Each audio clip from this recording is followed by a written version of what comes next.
how is your organization helping in the betterment of India into a smart city?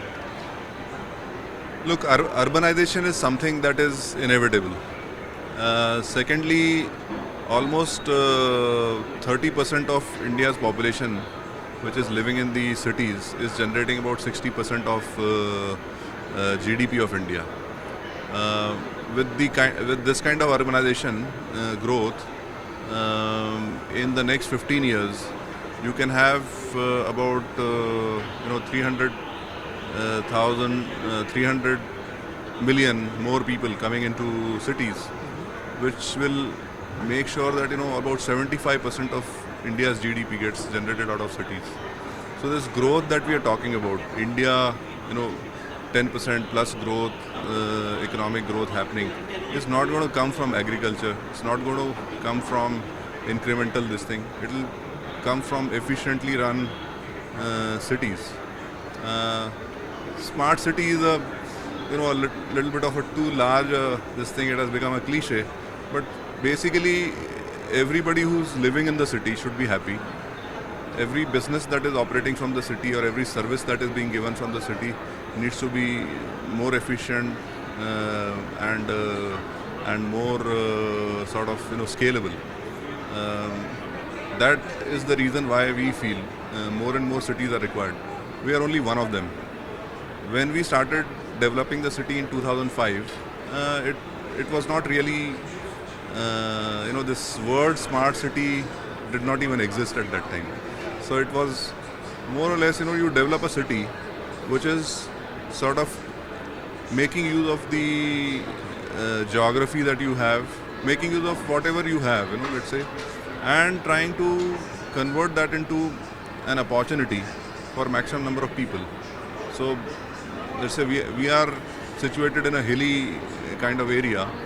So we chose that our city should be focusing on the tourism, hospitality and education as economic drivers.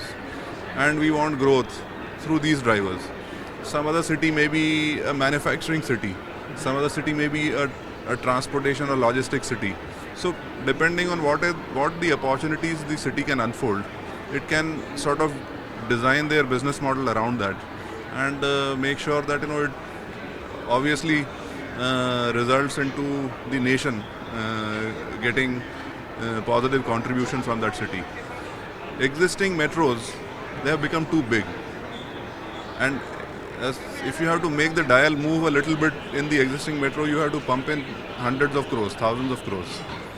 As compared to that, in small greenfield cities, if you put a fraction of that amount, you may be able to generate much more economic benefit.